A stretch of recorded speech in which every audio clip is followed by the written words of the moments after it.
Ser podcast.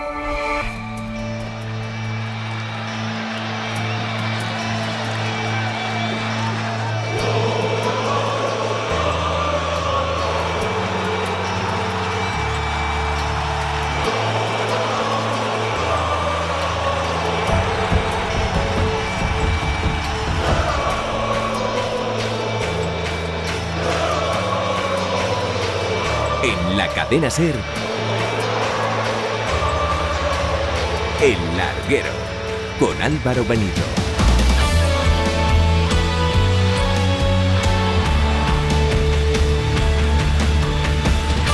¿Qué tal? Buenas noches, las 11:30, las 10:30 en Canarias. Bienvenido, bienvenida al Larguero de la cadena SER. Si no tienes cosa mejor que hacer, te abrimos la puerta a los de deportes hasta la 1 de la madrugada en este viernes 21 de agosto de 2026, que nos deja sobre todo una sensación, como decía Groucho Marx, aquello de más madera. ¡Traed madera! ¡Más madera! Más madera lo del Atlético de Madrid y Julián Álvarez.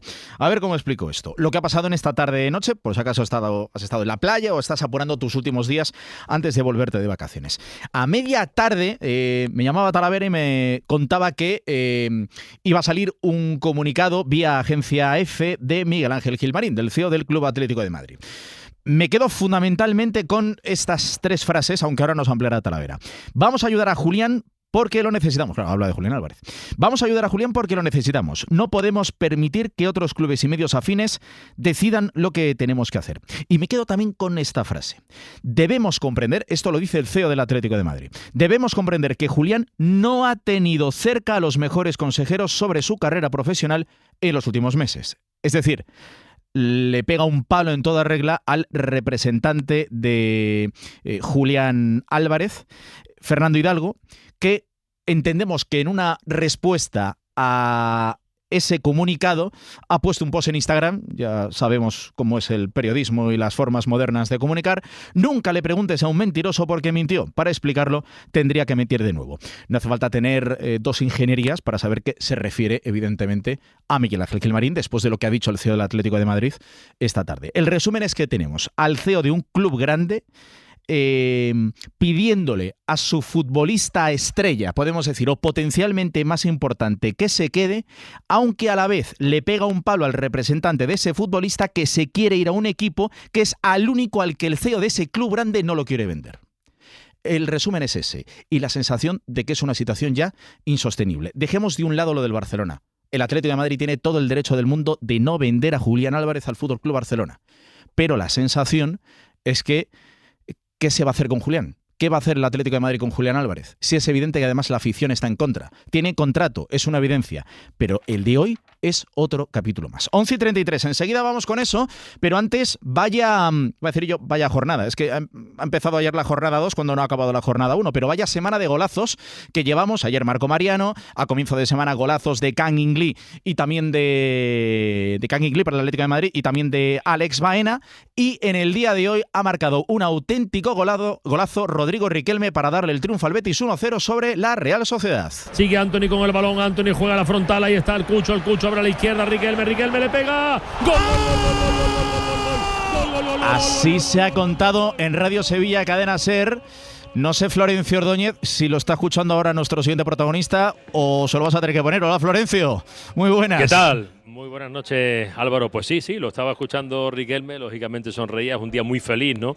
Venía de hacer una temporada bastante buena, marcando goles en pretemporada, y fíjate que ha empezado la Liga, ha jugado titular, estaba teniendo bastante protagonismo en el partido y ha tenido él el privilegio también, un gran gol que ha marcado, de meter el primer gol en una temporada tan ilusionante y tan exigente como se prevé este año de la Champions para el Betis, ¿no? Así que día redondo para Riquelme, porque si ganas y encima marcas el gol, imagínate, ¿no? Ahora te cuento las impresiones de este Betis de Champions, que tiene muchas ilusiones, como digo, en esta temporada, pero ya está en sintonía del larguero el protagonista esta noche, el autor del gol del Betis, Rodrigo Riquelme. Vaya golazo, crack, ¿cómo estás? Muy buenas. Muy buenas, ¿qué tal? Para aquel que no lo haya visto, te la pone el Cucho y tú la pegas no de empeine, sino con el interior. Es súper complicado lo que has hecho. Sí, es con el interior, es que me cae perfecta y el pase de Cucho es medido y justo me cae perfecta y no me lo pienso dos veces y bueno, pues creo que la he sacado con mucha fuerza y es lo que ha hecho que Remy no llegara, creo que la ha tocado, de hecho. Sí, le ha tocado un pelín, le ha tocado un pelín. Como iba fuerte, pues ha sido gol. ¿Cuánto necesitabas este gol, Rodrigo? Pues mira, más de lo que muchos piensan, mucho trabajo detrás, mucho trabajo en silencio, muchas horas de dedicación, de trabajo, pues incluso de pasarlo mal, pero esto es la vida es así, ¿no? Hay momentos buenos y hay que seguir, hay que levantarse. Y oye, pues al final la vida también muchas veces te recompensa y bueno, el trabajo duro está hecho. Y cuando trabajas fuerte y trabajas duro día a día, pues estás más cerca de que la suerte caiga de tu lado. Pido perdón por hablar pronto y mal, pero te has dado entre comillas, y pido perdón por lo que voy a decir, pero es que solo me sale de esta manera. El hecho de que la temporada pasada hubiese algún momento malo, de pegarse alguna hostia, con perdón, ¿te ha hecho madurar en este verano? Bueno, probablemente que sí.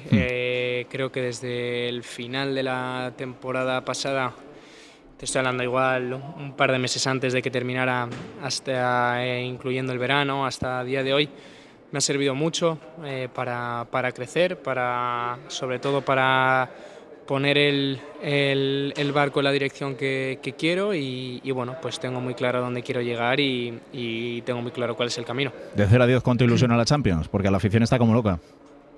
Bueno, está claro que sí, que es una competición increíble, que todos queremos jugar, pero vamos a pensar en el martes que tenemos un partido bastante complicado. Y la última, ¿cómo ves a Isco? ¿Cómo está Isco? Isco es una maravilla. Yo de verdad que ya me encantaba como jugador y el hecho de tenerle en el día a día es un auténtico escándalo. Es una persona 10 y joder, pues cada vez que pisa el campo, que tiene minutos y todo, o sea, para mí es un auténtico privilegio, la verdad. Es Rodrigo Riquelme, que ha marcado uno de los golazos seguro de la jornada. Espectacular, como se la pone el Cucho y después con la zurda y con el interior marca el único gol del partido frente a la Real Sociedad. Un abrazo, Rodrigo. Suerte en la temporada. Hasta ahora. Gracias. Mira, saludo también a Benjamín Zarandona, que anda por ahí. Hacía meses que no saludaba a Benji. Hola, Benji, muy buenas. ¿Qué tal, Álvaro? ¿Cómo estáis? Tú también eras de ponerla así, ¿no? Tú eras más de pegarle un poquito más fuerte, más duro, más desde fuera del área. Pero es que la ha puesto medida, sí. Riquelme la ha puesto maravillosa. Muy bien, la ha puesto fenomenal. Es que como dice él, se la ha puesto justo perfecta para meterla con el interior de lado y meterla pues donde la ha metido, que luego es muy difícil como la ha pegado. O sea que sí. Verdad que muy bien. El gol ha sido una ejecución y una definición, la verdad que muy buena. Florencio, para aquel que no haya visto el partido, digamos que lo mejor ha sido la segunda parte, o sea, buena vuelta del Betis después del descanso, buenos minutos de Isco, que por cierto, ha hecho una parada Alex Remiro realmente espectacular. Después la Real Sociedad también ha tenido sus oportunidades, una de Susic, otra creo que también de Óscarson. Al final ha podido bien empatar la Real Sociedad, pero bueno, importante para el Betis empezar ganando en una temporada con muchos partidos y mucha exigencia. Florencio. Sí, tú le preguntabas a Riquelme por Isco, ¿no? Qué casualidad que el gol llega cuando sale Isco al campo. Yeah. Isco sale 4 o 5 minutos antes de esa acción magnífica, el pase del Cucho extraordinario también, y cómo le pega a Riquelme a la pelota para ponerla junto al palo, pero con Isco en el campo, ¿no? Es que los mejora a todos, mejora al Cucho, mejora a Riquelme, mejora a Anthony, mejora a todos los futbolistas, ¿no? Lástima que no haya podido llegar a la temporada como para empezar jugando, y no sé si Pellegrini lo va a poner habitualmente, aprovechando sus cualidades, uno de los elegidos en esto del fútbol, ¿no? En la segunda parte, o si es capaz, si va a ser capaz Isco de conseguir ese estado de forma y esa confianza ideal como para volver a ser el Isco que hemos visto en el Betis también y como para ser titular, ¿no? Pero sin duda alguna sería importantísimo y para el Betis un salto de calidad enorme que recupere al gran Isco, cosa que del todo no lo ha recuperado, pero insisto, saliendo al campo, sí, ha revolucionado no el partido al 100%, claramente. Mejora todo, efectivamente, mejora todo. ¿Qué es mejor en una temporada como esta, tan ilusionante, Benjamín, para la afición del Betis volviendo a la Champions? ¿Un Isco intentando que juegue todos los minutos posibles desde el principio? ¿O saliendo a las segundas partes e igual no jugando tanto? Más minutos de calidad, ¿cómo lo ves, Benji? Yo creo que ahora mismo tanto el jugador como el club y Pellegrini saben perfectamente que lo más importante de Isco es que no tenga ningún tipo de problema, ningún tipo de molestia, ningún tipo de recaída. Creo que es lo más importante. Eso parece que se ha conseguido y creo que poco a poco con los minutos irá cogiendo mucha más confianza, que evidentemente ya la tiene, y sobre todo que se le olvide la lesión. Eso es muy, muy, muy importante. A partir de ahí, que vaya sumando minutos y dentro de esos minutos, lo que está diciendo Florencio, pues que vaya dando al equipo esa calidad, esa magia. Fíjate que hoy hacía un montón de tiempo que no jugaba y casi mete un gol, hasta apareció en el área, ¿no? Entonces yo sé que ha hecho una muy buena pretemporada, pero realmente yo creo que eso es lo más importante. Y luego, otro detalle muy importante, el año del 2005, que es justo estaba yo la temporada, que Florencio se... La del gol de Dani, sabe, la del gol de Dani. Contra el Chelsea, ¿no? No, te hablo de la clasificación de la Champions. Ah, la clasificación anterior, la de la importante. Eso es. La anterior, 2004, efectivamente, 2005, que estaba yo en una plantilla al Betis, fue el año 2005. El año siguiente fue un año, ese mismo año que jugó Champions, fue un año muy complicado en la Liga. De hecho, el Betis estuvo en las posiciones de abajo. Bueno, no creo que ocurra, pero es un año bonito. Pero es un año también difícil y complicado. Creo que el Betis esa fase la ha pasado un equipo estar en las 3 competiciones y sobre todo en Champions. Eso también creo que es un bache y una cosa que el Betis tiene que solucionar y tiene, bueno, pues que eso que no le pase como le pasó el año Florencio, 2005, ¿no? Te lanzo una más. Te escuchaba en la emisión local de Radio Sevilla. ¿Qué pasa con Pablo García? Es posible que le vendan... Está por ahí el Hull City también, ¿no? Está, sí, muy cerca de salir, estaba muy cerca de salir, pero por los gestos del futbolista después del partido, ha jugado los últimos minutos, ha estado bastante bien, le mete intensidad, un futbolista muy intenso. Lástima que no haya marcado un gol con el Betis en primera división, ha marcado con el primer equipo en Copa, en amistosos, pero no en primera división. Tiene potencial y se va a ir a la Premier League, porque ha sonado todo esto a despedida. El Hull City lo quiere, recién ascendido a la Premier, el Betis lo valora en 12 millones de euros, todo lo que pague de menos de esa cantidad el Hull City se va a convertir en porcentaje de propiedad que se queda el Betis y de cara también a una futura venta, pero por los gestos del futbolista, ya digo, tiene toda la pinta de que ha sido su último partido con la camiseta del Betis, un chaval de Sevilla muy bético, pero que va a tener que marcharse a otro lado porque aquí no tiene sitio para ser titular habitualmente y al Betis le va a venir muy bien su venta, ¿no? Betis 1, Real Sociedad 0 en el debut liguero de 2 equipos importantes, uno campeón de la Copa del Rey, precisamente allí en Sevilla en la Cartuja frente al Atlético de Madrid, que va a jugar Europa League, y el otro el Betis que va a jugar Champions. Un abrazo, Florencio. Hasta mañana. Un abrazo muy fuerte. Buenas noches. Hasta ahora. Benji, ¿cómo llevas la paternidad? Bien, bien. Uy. Has hecho un silencio. No. Vamos, Benji, vamos. La niña está estable. Ya duerme ya 9 o 10 horas. Así que fenomenal. Sí, está estable. Ya, nuestro Benjamín Zarando. Ya podemos dormir más. Benjamín, papá. Un abrazo, Benji. Me alegra escucharte.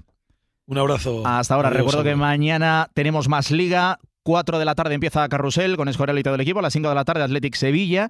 Por cierto, en el Sevilla ya con Cochorisvili, espero haberlo dicho bien. Y si no, después lo digo bien, Isa, no te preocupes. A las 7:30 Valencia Celta, por cierto, con Danjuma, a pesar de lo que nos contó ayer Fran Guaita, que le dijo a Corberán que quería ser titular. Bueno, titular por decreto, o si no, adiós muy buenas. Está el PSV ahí detrás y mañana 9:30 Español Real Madrid. Tenemos que escuchar a Mourinho, pero bueno, ha hablado ya hace 14 horas, entiendo que ya lo habrás escuchado. Ahora en un ratito vamos a escuchar un extracto. Pero como digo, la apertura, las primeras palabras que hemos pronunciado en este larguero de viernes, 11:43, han sido dedicadas a, no sé si decir el cruce de declaraciones. No, porque no ha sido directo, pero lo que ha dicho Gilmarín, CEO del Atlético de Madrid, y lo que acaba de decir el representante, todavía representante de Julián Álvarez, Fernando Hidalgo.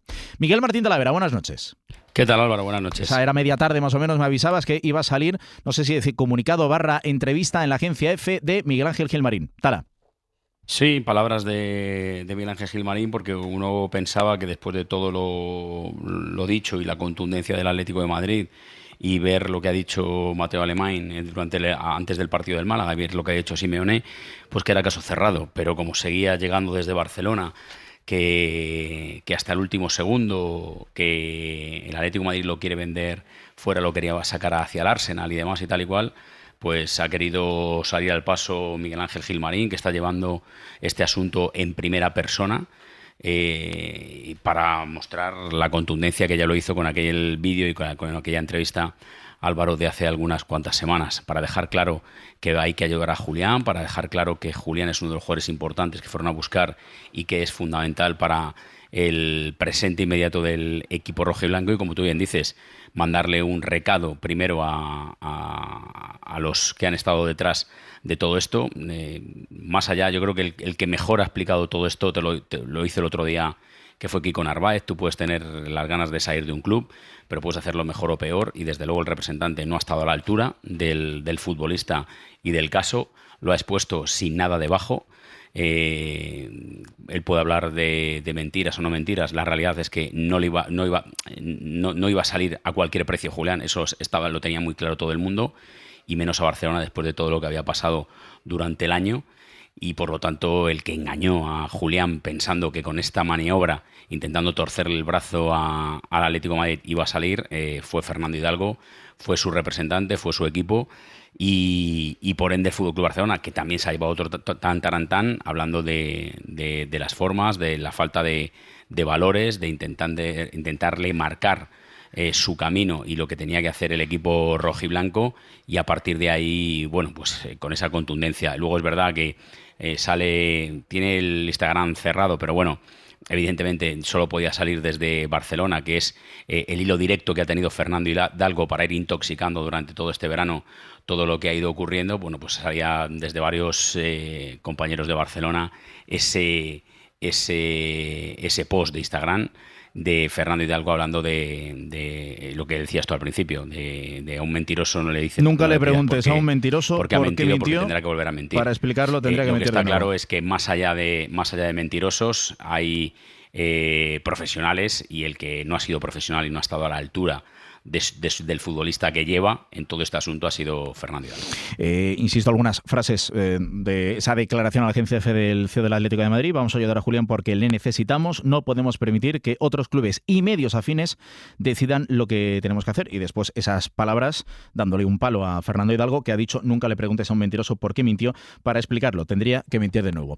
Está por ahí Pablo Montaño. Ha jugado el Arsenal, ha ganado al Coventry, y yo me pregunto si Arteta, lo digo porque sonó bastante el Arsenal, no sé si como plan B. Es evidente que Julián quiere ir al Atlético de Madrid, pero Julián quiere ir al FC Barcelona, pero es cierto que el Arsenal está ahí y necesita seguramente un delantero. Pablo Montañola. Hola Álvaro, ¿qué tal? ¿Ha dicho algo Arteta? Buenas noches. Ha dicho algo Arteta a pregunta de la cadena SER en rueda de prensa hace escasos minutos. Le preguntábamos si el Arsenal, aún ganando hoy 3-0, muy buen partido contra el Coventry City para inaugurar esta Premier 26-27, si este Arsenal aún necesita un delantero del tipo Julián Álvarez, y esta ha sido la respuesta del técnico español. Como ya he dicho, la plantilla que tenemos estoy contento con ella, y lo que tenemos que hacer es mejorarla y sacar el mejor rendimiento de ella. Es decir, no se ha mojado Mikel Arteta y ha dicho pues que por lo menos por ahora está contento con los jugadores que tiene y componen el primer equipo del Arsenal. Bueno, más allá de lo del Arsenal, mañana habla Simeone, ¿no? ¿Tala? Sí, mañana hay entrenamiento del Atlético de Madrid a las 10 de la mañana. Cuando termine el entrenamiento, rueda de prensa de Diego Pablo Simeone. Evidentemente se le volverá a cuestionar por todo este asunto, y la idea y la hoja de ruta, si no cambia nada, hoy ha habido un entrenamiento bastante intenso, es que Julián vaya convocado. ¿Tú crees que va a ir convocado?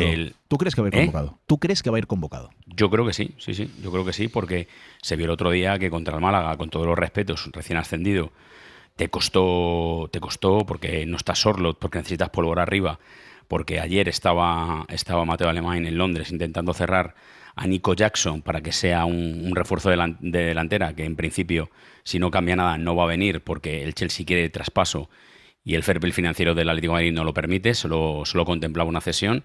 Por lo tanto, esa no va a ser la vía del tercer delantero. Y a partir de ahí, yo creo que si Julián físicamente está mejor, fue de los últimos en llegar, y puede echar una mano en la segunda parte, yo creo que va a ir convocado, sí. Domingo a 5 de la tarde, Atlético de Madrid-Villarreal. Mañana habla Simeone y sabremos si va convocado o no Julián Álvarez, después de que, al igual que Grimaldo, por ejemplo, en el partido de hace unos días, no fuese convocado Julián Álvarez. Tema Julián Álvarez. Insisto, martes día 1, 23:59, se cierra el mercado de fichajes. Un abrazo, Talavera. Hasta mañana. Hasta luego. Hasta ahora, insisto, Primera División, Betis 1, Real Sociedad 0. Mañana tenemos 3 partidos, el domingo tenemos más, el lunes tenemos más, en fin, esto no para.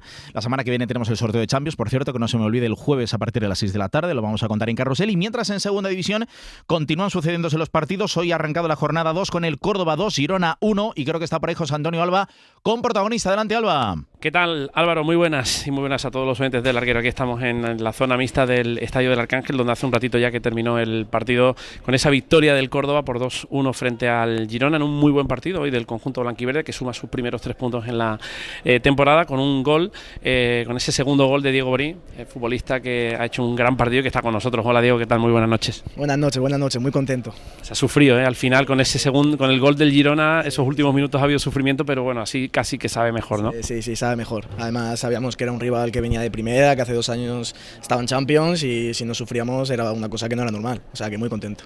Estas van a ser las señas de identidad del Córdoba. Parece que no ha pasado el tiempo, siguen siendo un equipo valiente, agresivo, que juega muy bien al fútbol, y hoy un Girona con mucha calidad lo ha pasado mal aquí. Sí, nosotros tenemos esa identidad y yo creo que la vamos a seguir, sé que la vamos a seguir teniendo siempre. Algún partido pues nos vendrá mal, pero yo creo que la mayoría, pues mira como hoy estamos muy contentos frente a un gran rival, hemos ganado, o sea que la identidad hay que seguir con ella. Y la última, muy rápida, hablar de objetivos tan pronto en agosto es muy... Pero bueno, ¿pensamos en mejorar lo del año pasado, que el equipo quedó noveno, o vamos a ir poco a poco? Sí, claro, nosotros al final, lo que tú has dicho, es muy pronto, hay que ir a corto plazo, partido a partido, porque son 42 jornadas, pero vamos, nosotros siempre queremos mejorar la posición del año pasado, claro que sí. Diego, muchas gracias y enhorabuena. A ti. Gracias a Diego Borí, el jugador del Córdoba Club de Fútbol, con esta victoria del Córdoba, con un campo prácticamente lleno. El próximo domingo, de nuevo partido aquí en casa, en este caso derbi andaluz frente al Granada. Gracias, Alba. 2 ciudades importantes en Segunda División, como son la gran mayoría. Córdoba 2, Girona 1. 11:50. Enseguida vamos a estar con Ramón Besa y Manuel Javois analizando toda la actualidad y con 2 nombres propios, evidentemente el de José Mourinho y el de Julián Álvarez. Pero antes, permitidme, porque nos está esperando en directo en el estudio que ha montado Cabrera, el técnico Cabrera, con Marquínez, con Roberto Torres y con Borja Cuadrado, nos está esperando el jefe de Tadej Pogačar, que desde mañana va a hacer que la Vuelta Ciclista a España, que parte desde Mónaco, pero después evidentemente entrará en nuestro país, tenga más sentido. Estamos hablando de uno de los mejores deportistas que tenemos ahora mismo en el mundo, ya no ciclista, uno de los mejores, y va a competir años después en la Vuelta Ciclista a España. Así que, si nos permitís, después de esta portada, vamos a ir con la Vuelta. Insisto, empieza mañana, charlamos con José Fernández Machín. Si es fútbol, es DAZN. Si es la Liga, Premier League, Bundesliga, Serie A, Eredivisie y Ligan, es DAZN. Llévate un año del plan fútbol de DAZN ahora con todas las grandes ligas de Europa por 14,99 € al mes. Suscríbete ya.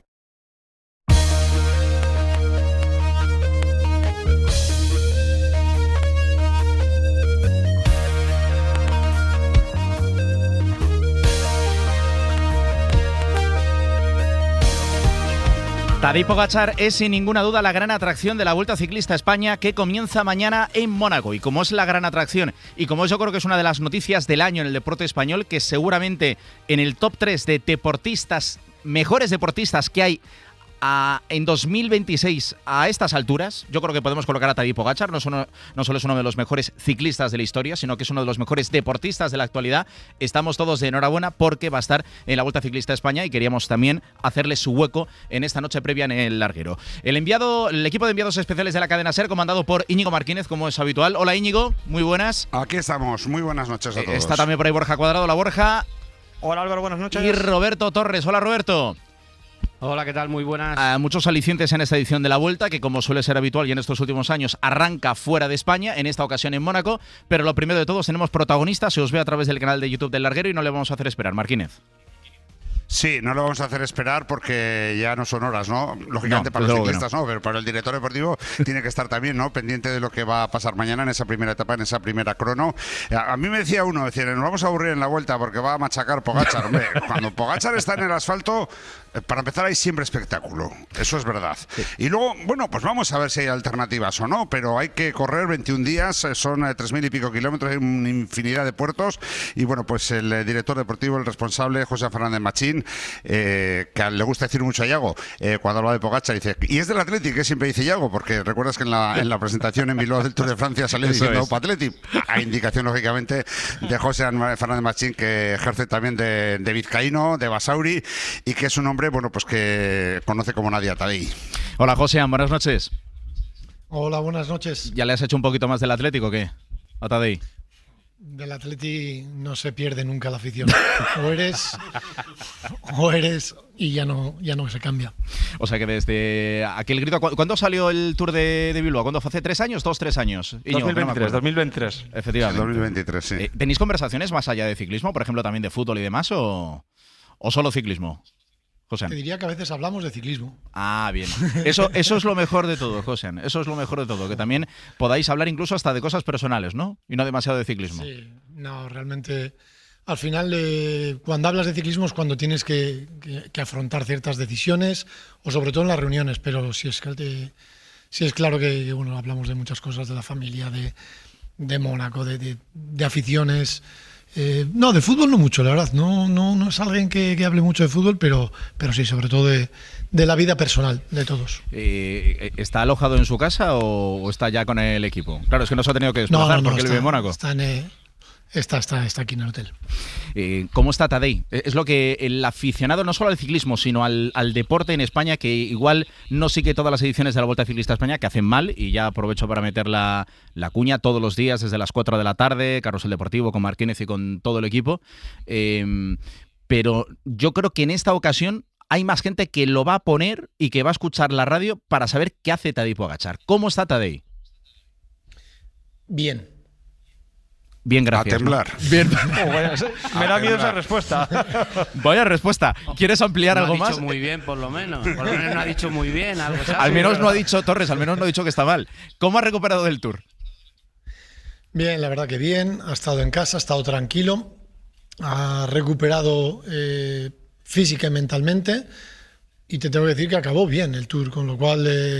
en estos momentos, si te tengo que decir, aparte de bien, te repetiría prácticamente o te diría más rotundo, pero está bien y sobre todo con un espíritu como estaba en el Tour de Francia, con un espíritu con una mentalidad muy clara. Lo voy a intentar por tercera vez. ¿Está al 100%? A ver, nunca tenemos la certeza de que esté al 100% porque la carretera es el que pone a cada uno, pero por números está bien. ¿Cuándo decidisteis o cuándo decidió correr, ahora que ya lo puedes decir, la Vuelta Ciclista a España? Justo después del Tour, ya lo tenía decidido. Es difícil tomar una decisión hasta que pasa el Tour, obviamente, porque pueden pasar muchas cosas, pero ¿cuándo toma la decisión? Yo creo que es un momento también de decir las cosas como son, ¿no? Si no se dice antes, la decisión es por respeto a la carrera, porque otros años sí que hemos planificado, como este año que iba a correr la Vuelta, y luego después del Tour de Francia se ha encontrado en situación que no estaba en la mejor condición para afrontar otras 3 semanas de competición y hemos decidido. Entonces, para que no pase lo que pasó, sobre todo hace 3 años, que se hizo un vídeo y se dijo que iba a correr la Vuelta a España y luego no lo corrió, yo creo que por respeto a la organización, pues tomamos siempre la decisión de, después del Tour, decidimos, y en este caso la planificación estaba hecha a correr la Vuelta a España, pero dependiendo cómo acabe el Tour de Francia. Entonces, el Tour de Francia acabó bien, y tomamos la decisión de mantener el calendario y la planificación que teníamos. Esa planificación que entiendo entonces que estaba también hace 3 años, ¿no? Pero ¿es la ocasión en la que ha llegado mejor después del Tour de Francia? ¿Ha habido otras ocasiones en las que te ha dicho, mira, estoy reventado, tengo después un calendario, septiembre-octubre con más carreras, no la voy a hacer? Pero aquí fue justo cuando acaba el Tour de Francia y te dice, José, yo creo que lo vamos a hacer. Te digo sinceramente que incluso cuando ganó Giro y Tour, también acabó bien. Lo que ocurre que entendíamos que un corredor que es alguien que está haciendo historia y que es un patrimonio para este equipo, no tenemos ninguna duda, no podemos obviar que se hace 3 grandes vueltas, aunque hubiese sido espectacular. Si hace el Tour el año siguiente o si planificábamos hacer el Giro el año siguiente, hacía 4 o 5 vueltas en menos de un año. Entonces no era algo que estaríamos buscando una perspectiva de futuro a nivel de fisiológicamente, psicológicamente y hacer una planificación perfecta en su carrera deportiva. Los que más saben son los que tienes ahí al lado y enseguida te van a preguntar, pero solo una más por mi parte. Hay mucha gente que piensa, es que Pogačar va a reventar a todos en la Vuelta. Es que cuando ya creo que hay una etapa nada más comenzar, o al principio por la zona de Andorra, mañana de hecho ya hay una contrarreloj individual de casi 10 kilómetros por las calles de Mónaco, además por la zona del trazado del circuito de Fórmula 1, y que esto ya va a estar sentenciado en la etapa 5 o en la etapa 7. ¿Tú a esa gente qué le dices? Ojalá. Estás dejando Marquínez titulares, dice que está bien, ojalá. Es que él viene a ganar. Si claro que viene sí. a ganar en la Vuelta a España, así dice, joder, a ver si no ganamos los primeros días. Pues no, estos quieren en Andorra dejarlo medio sellado ya. No va a pecar, lo sabe todo el mundo. no va a pecar Josian en un exceso de relajación en ningún caso, Tadej. A ver, yo creo que realmente nosotros tenemos que... Vosotros tenéis una perspectiva del espectáculo y yo tengo una perspectiva del rendimiento y del resultado. Y entonces no puedo ser, no sé, por decirlo, un queda bien. Ojalá desde la primera semana tengamos la carrera garantizada, pero esto... El ciclismo hasta el último día no puedes cantar nada. Has visto lo que ha pasado en el Tour de Francia con Jonas Vingegaard, uno de los corredores que más garantías puede dar para luchar por la victoria en un Tour de Francia, y en una rotonda, en una acera, se ha acabado la carrera, y eso creo que hay que respetar en todos los momentos. Esto es ciclismo y es un deporte muy complicado, sobre todo hacer matemáticas. Hablando con el director deportivo del UAE, es decir, de Tadej Pogačar, antes de que comience la Vuelta Ciclista a España. Marquínez, Borja, Torres, todo vuestro. A ver, es que hay 1000 circunstancias de carrera y es eso, una rotonda, un bordillo, un afilador, un bote en la carretera, un bache, pero bueno, yo a José Fernández Machín no le quiero quitar mérito de nada. Él siempre ha, bueno, pues desde Óscar Freire anteriormente también ha descubierto a grandísimos corredores, y aprovechando que él es un hombre que ha estado con Tadej Pogačar desde que arranca, desde que se da a conocer en aquella Vuelta a España, Borja, creo que es 2019, correcto, ¿no? Que gana 3 etapas, aquella etapa de Gredos. Y tercero. Y la clasificación de los jóvenes.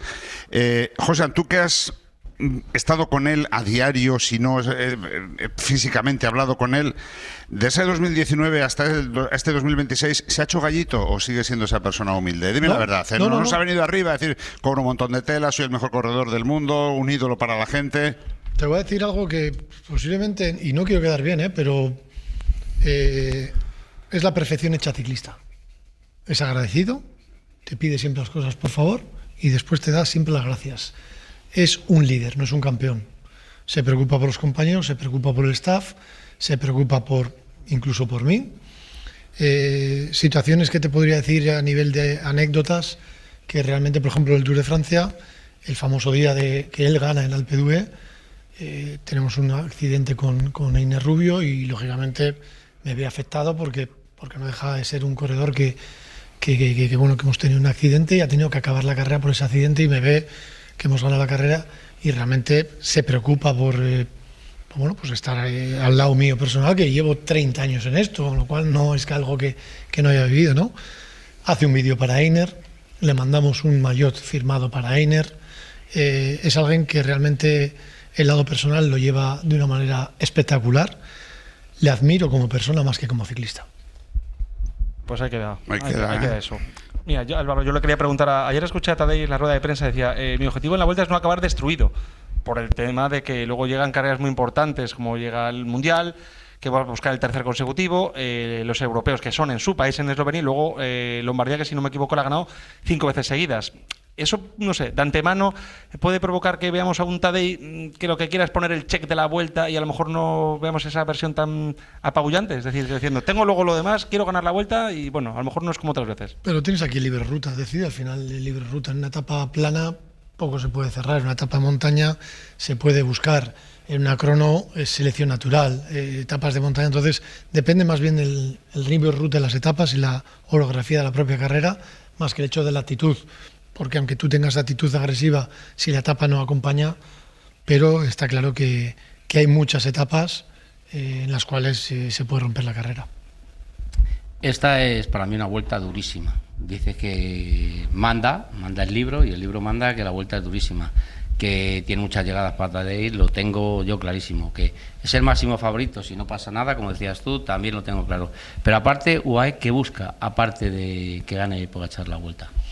Yo creo que no nos hemos escondido nunca. ¿No buscáis equipos, podium para otro corredor? No, yo creo que son consecuencias de De la carrera, claro. De la carrera, pero no, nunca... Tour de Francia, por ejemplo, para mí una de las mejores cosas que ha hecho Pogačar en el ciclismo, claro, yo pienso distinto al espectáculo, es hacer el podium del Toro. Fue espectacular para mí. Para un ciclista o un compañero que anda como Pogačar, que se tira tirando para ti, perdiendo una etapa del Tour en Alpe d'Huez, y llegar y que gane otro, pues fue un sistema, o sea, es una cosa que cualquier ciclista luego da la vida por él. Entonces, pero claro... ahora llega la Vuelta a España, él allí se lució impresionantemente y ahora podemos buscar a lo mejor con otro corredor un podium del UAE. A ver, sinceramente acabamos de hacer la reunión. Previo a siempre la reunión hay un dossier, un report y un plan.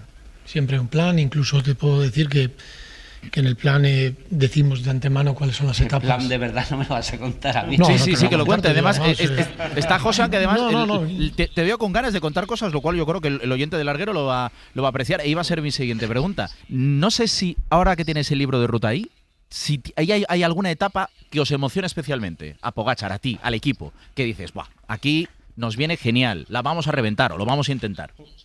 A ver, mira, ahí está Borja Cuadrado. Si quieren mirarlo, sé de memoria. ¿Cuál os gusta? Perfectamente. Todas las etapas. Seguramente te digo cuántas etapas ganó el año pasado alguien y no me dices esta es especialmente. Hay ciertas etapas que por prestigio, obviamente, como ha pasado en Alpe d'Huez, como ha pasado en ciertos lugares que son míticos, ¿no? Que todo el mundo les gusta tener. Quiere ganar, claro. ¿No? Y más Pogačar, que yo creo que él tiene las cosas que quiere ganar muy especiales. Hay otras que no les da el valor que para otros sea, pero él quiere ganar cosas muy, muy especiales. Y es que puede hacerlo. Evidentemente, la primera etapa que él ganó en la Vuelta a España fue en Andorra. El Esplugues fue una etapa además espectacular donde hubo una parte gravel, si no me equivoco, sí. No me equivoco seguro, vamos. Sí. Que estaba además Marc Soler por delante y él llegó al principio de puerto con Nairo Quintana. Andorra es una etapa preciosa, pero no digo que... Pero es la primera de montaña. Este año es la primera de montaña y yo llevo diciendo 3 días que Pogačar va a salir de esa etapa con más de 1 minuto. Ojalá. ¿Te ha quedado claro, Torres? Lo repito. Ojalá. No, si yo lo tengo claro, son 100 kilómetros, una etapa muy corta y muy dura. De escuchar tanto a Marquínez y a los compañeros en Carrusel, por ejemplo, de la pasada edición del Tour de Francia, esto de coger el maillot rojo, el maillot amarillo en el caso del Tour, pronto, te implica también el hecho de estar mucho tiempo con el tema de... tener que posar, evidentemente todo lo que supone, estar en el palco, etc. ¿Estáis preparados? Bueno, seguro que sí, pero es que la gran atracción de la Vuelta es Pogačar. Todo lo que va a ser Pogačar. Antes de que empiece cada etapa, durante la etapa, después de la etapa, la atención mediática. Estáis más que preparados, ¿no? Sí, somos conscientes. Realmente ahora mismo no sé lo que vivirá Messi, pero lo que vivimos con Tadej es algo más que un ciclista, o es una estrella, ¿no? Hay gente que espera horas o que viaja kilómetros y muchos kilómetros para poder tener una foto, para poder estar... Pero yo creo sinceramente, y te digo, y les entiendo, porque a todos los que nos gusta el ciclismo, y esto es una frase que he dicho más veces, ¿no? Pero la repito aquí, podemos decir, yo he visto correr a Tadej Pogačar, porque realmente es algo que creo que está haciendo historia dentro del ciclismo. ¿Qué ibas a decir? Alguien que va a ver esa historia en primer plano es Pablo Torres. Estamos hablando de las figuras que pueden llegar al ciclismo español. Tú que le conoces a la perfección, que es su primera gran vuelta. ¿Quién va a ser Pablo Torres para el ciclismo español? Porque yo sé que a ti te hace especial ilusión que debute en esta vuelta. Al final son ciclistas a los cuales tienes que darle una oportunidad, porque siempre todo el mundo dice, como vosotros en vuestro trabajo, hace falta que tenga experiencia, pero para que alguien tenga experiencia hace falta que alguien le dé la oportunidad para tener esa experiencia. Y Pablo es un 12 sobre 10 como persona, es un ciclista excepcional, creo mucho en Pablo Torres y en esta Vuelta a España va a ser muy importante. Yo tengo una más, no sé si alguno de vosotros tiene alguna más. La verdad es que está siendo una delicia la charla con José Fernández Machiti. Insisto, en la previa de que comience, yo creo que la Vuelta Ciclista a España más atractiva que se recuerda en los últimos años por la presencia de uno de los mejores deportistas que hay en la actualidad y que intenta conseguir la única gran vuelta por etapas que no ha conseguido. 27 años tiene. Aquí nos gustaría a todos, y comentamos con Dani Garrido en Carrusel, y cuando gana las clásicas, y cuando ganó el Giro, y cuando gana el Tour, ojalá que sea inmortal, pero tiene 27 años. ¿Tú le ves sobre todo con ilusión para mucho más tiempo? Es cierto que quiere ganar la Vuelta, los Juegos Olímpicos dentro de 2 años en Los Ángeles, pero ¿y mucho más? Bueno, yo creo que tampoco se puede prever, porque para los ciclistas y para las personas jóvenes a veces 3 años es una vida, 4 años es un eterno. Yo creo que todo va fluyendo de la manera normal y tampoco se está obsesionando en ningún momento con hasta dónde tengo que llegar. Son más preguntas vuestras y más... porque a veces de repente no me veo más de 30 años y eso trasciende. ¿Eso tú no lo has hablado con él? Bueno, ¿O lo habéis hablado en conversaciones? Sí, lo hemos hablado. Lo habéis hablado. ¿Y tú a qué le animas? ¿A que se lo tome con calma, que solo tiene 27 años, o a que haga lo que le salga de las narices, básicamente? Sin ninguna duda, en el momento en el que está, va a hacer lo que él crea oportuno que es, pero también es cierto que tiene un compromiso con el equipo, con sus compañeros, el espíritu que él ha generado dentro del equipo, una parte muy importante es gracias a él. Y eso lo valoramos, lo queremos, se lo reconocemos y se lo agradecemos. Y es una parte, como he dicho antes, el patrimonio de este equipo. Pero fíjate, Álvaro, cómo ha cambiado el circo, ¿eh? Que hace, pues en la época de Miguel Indurain, 27 años estabas empezando en esto. Y este tipo, con 27 años, fíjate el palmarés que tiene, único, irrepetible, casi. O sea, que ha cambiado muchísimo. Ya la gente debuta cada vez más joven, ya se le exige desde el principio salir a ganar, no vale eso de, no, vamos a aprender este primer año, el segundo también, el tercero igual un poco más, no, salir a ganar. Y claro, para eso, lógicamente, pues tienes que tener la calidad que tiene Tadej. Yo tengo una para José, ahora que estábamos hablando de la longevidad de Tadej. ¿Tú crees que es la duda? Claro, hay corredores que cuando se retiran ya no son los mejores, les han ganado. Cuando Tadej se retire, ¿seguirá siendo el mejor del mundo como es a día de hoy? Yo creo que no depende tanto de él, depende tanto de los rivales que tenga.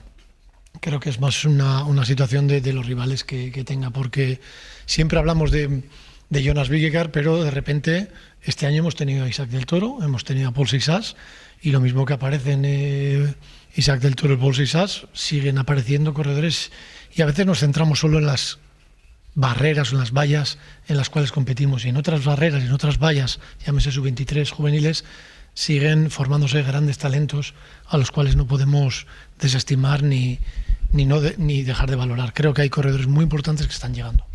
José Fernández Machín, gracias por este ratito en el larguero, justo en la previa de una Vuelta Ciclista a España tan especial para vosotros y yo creo que para todos los seguidores, porque la va a disputar Tadej Pogačar. Y te voy a decir una cosa, pues con el permiso de los españoles, que creo que hay 31 o 32, ¿no? Borja Cuadrado, 31 o 32 españoles que van a disputar la Vuelta. Te digo una cosa, ojalá que la gane Pogačar, porque yo creo que sería bueno para Pogačar y sería bueno también para la Vuelta Ciclista a España. Un abrazo muy grande. Ojalá. Abrazo, José. Has estado cumbre, ¿eh? La entrevista de las ojalás. Has sacado tú con ojalá. Está bien. Has sacado también tú con ojalá. Perfecto. Gracias. Adiós, José. Pues un placer escuchar las impresiones de José Fernández Machín. Antes de que esto empiece mañana, Marquínez, y cómo empieza con una crono individual, ¿verdad? Sí, una crono individual sobre 9 kilómetros y 400 metros. Pues tiene algunas zonas técnicas, pero bueno, discurre por buena parte donde discurre también el circuito de Fórmula 1, ¿no? El circuito urbano de Mónaco. Yo creo que va a ser un día chulo de crono. No va a haber diferencias demasiadas, lógicamente, pero bueno, vamos a ver cositas, ¿eh? A ver, estáis aquí para mojaros. Así que en Torres, top 3. Pogačar. ¿En serio? Sí, le voy a poner. Me la juego ahí, como vamos sea. A jugar, ¿no? La juego, dice. Carapaz, le voy a poner al segundo, que le he visto muy bien en el Tour y está ahí, yo creo, con líos de contratos y tal, que quiere mejorar y puede estar muy, muy bien. Y luego voy a poner un Carlos Rodríguez, que no sé cómo empezar, no lo tiene fácil, porque en el equipo hay corredores muy buenos que hicieron el año pasado en el Tour y lleva un tiempo flojito, pero creo que no llevar la altura a lo mejor le pueda encender y luchar un poquito más por esta vuelta y le pongo tercero. A ver, por poner un español también. Pogačar y después. No, me voy a mojar. Hemos comentado anteriormente, yo he dicho que va a ganar Carapaz la Vuelta, que segundo va a ser, ¿quién ha dicho antes? Roglic. Y tercero, Carlos Rodríguez. O no, Carlos Rodríguez segundo y Roglic tercero. Y que Pogačar, menos mal que no está Machín, que no acaba. No le busques. Que no acaba la Vuelta. Que no acaba la pues vuelta. yo... Vale, son cosas mías, es por buscar un poquito la polémica con esto. Machín, eres el mejor y se da la vuelta y vaya palo la ha pegado. La puñalada. Venga, Pogačar, Félix Gal, que quedó segundo en el Giro y que creo que es un tío muy sólido, aunque la gente dice, ¿qué va a hacer Félix Gal? Yo creo que sí. Y tercero, vamos a ver si recupera sensaciones, Enric Mas. Enric Mas. Vale, o sea que los tres ponéis a un español. Torres pone a Carlos Rodríguez tercero, Marquínez a Carlos Rodríguez segundo y Cuadrado a Enric Mas tercero. Os escuchamos desde mañana, chicos, aquí en la antena de la SER. Así que nada, con Cabrera ahí haciendo que esto suene perfectamente. Llevaos bien las próximas 3 semanas, ¿vale? Bueno, habrá que intentarlo. Es difícil, pero bueno. Así para empezar vais a tener una Vuelta a España creo que bastante más tranquila que la del año pasado. Así que Marquínez, no te preocupes que no te vamos a dar tanto trabajo, ¿vale? Sí, ojo, a ver si es verdad. Sí, no, este año más tranquilita. Un abrazo. Abrazos. Hasta mañana. 12 y 14. Vaya 3. 12 y 14, 11 y 14 en Canarias. Por si no has escuchado Mourinho, yo sé que habló hace 15 horas. Pausa y a la vuelta estamos con Javier Rez, previa del Español Real Madrid. Ha hablado por primera vez Mourinho ya para todos los medios de comunicación.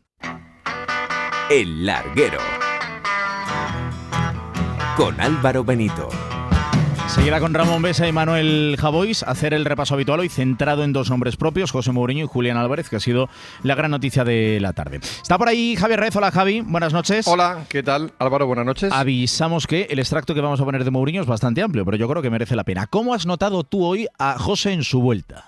Le he visto bien, y además también en el club me ha dado tiempo luego a hablar con gente del Real Madrid, gente importante, y gente también que está cerquita de Mourinho, y él estaba tranquilo, seguro. Ha sido su presentación, yo la habría hecho antes, esto también se lo he comentado al Real Madrid, yo creo que tiene que haberla hecho mucho antes, cuando llegó hace 3 meses. Ha decidido hacerlo el club como lo ha hecho, pero la puesta en escena me ha gustado. 41 minutos, 20 preguntas, se le ha visto cómodo a José Mourinho, que ha aparecido en la sala de prensa a las 9:30, se ha ido a las 10:11 y luego ha dirigido el entrenamiento del equipo blanco. Luego te cuento las novedades, no va a estar Tchouaméni mañana y vamos a ver a futbolistas como Carreras en el 11 inicial, como Brahim o como Güler, que se lo han ganado en la pretemporada. En la segunda parte, hombres como Bellingham o como el propio Diomandé, fijos Mbappé y Vinicius en el 11 inicial mañana a 9:30. Y bueno, vamos a escuchar este extracto que ha preparado Paco Hernández de José Mourinho, que hoy ha comparecido a las 9:30 ante los medios. A cada título del Madrid tenía la llamada del Presi, pero una llamada del Presi que yo he siempre respondido no tiene nada que ver conmigo. Y no tiene nada que ver conmigo, de verdad.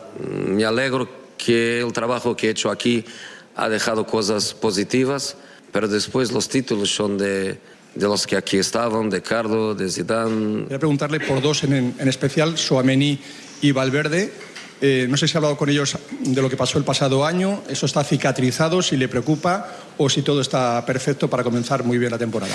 Yo he llegado con mucha información, para decir la verdad, y desde el primer día en que llega Tchouaméni, yo estoy atento y no he sentido ninguna necesidad de hablar porque he visto inmediatamente la normalidad. Es como si no hubiera pasado nada. Este verano el club ha intentado reforzarse en la posición del centro del campo, en el mediocentro, con Rodri, que finalmente no vino. Quería preguntarle si el equipo tiene un déficit en esa posición o necesita fichar a alguien ahí. Gracias.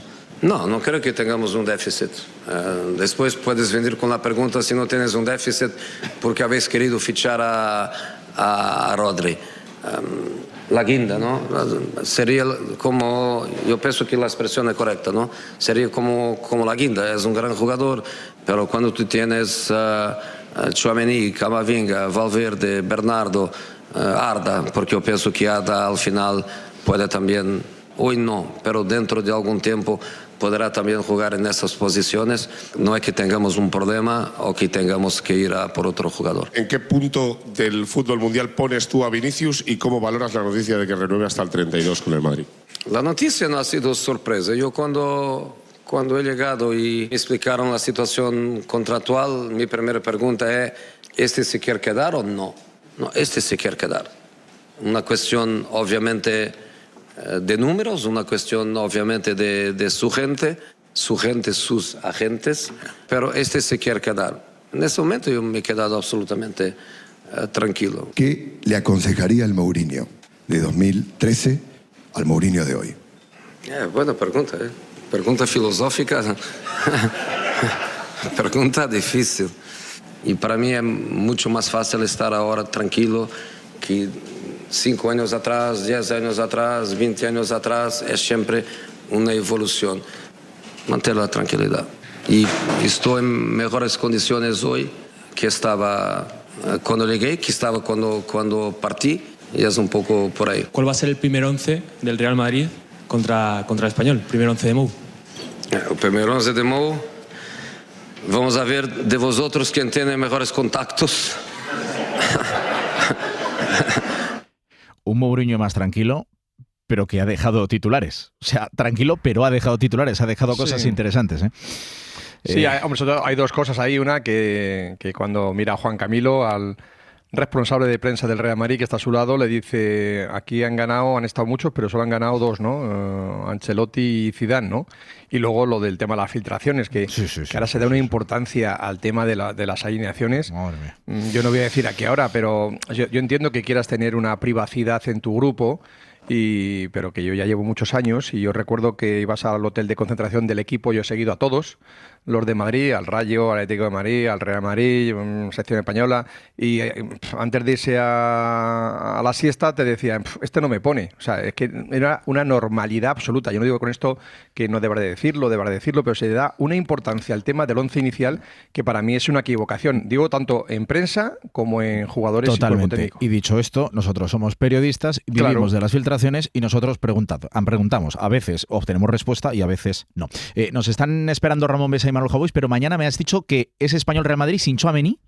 Sí, sin Tchouaméni, lo ha dicho hoy en la sala de prensa. Yo apuesto por el siguiente 11. Se lo ha comentado ya a los jugadores. Courtois en la portería.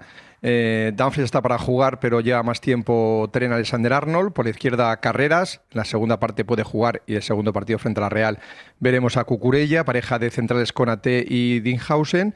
El doble pivote para Bernardo Silva y para Valverde, porque no está Tchouaméni. Güler, que ha sido el mejor del Real Madrid, va a ser el hombre que organice el juego del equipo blanco, con Brahim por la derecha, con Vini por la izquierda. En la segunda parte veremos también a Diomandé, y delantero centro, que lo hemos visto muy bien en el partido frente al Schalke, a Kylian Mbappé. Buen viaje mañana, te escucho. Insisto, el Real Madrid contra el Español, que viene de ganar el primer día, así que va a ser un partido interesante en Cornellà Llobregat. Un abrazo, Javi. Hasta mañana. Gracias. Chao, chao. Viene por aquí Ramón Besa y Manuel Javois.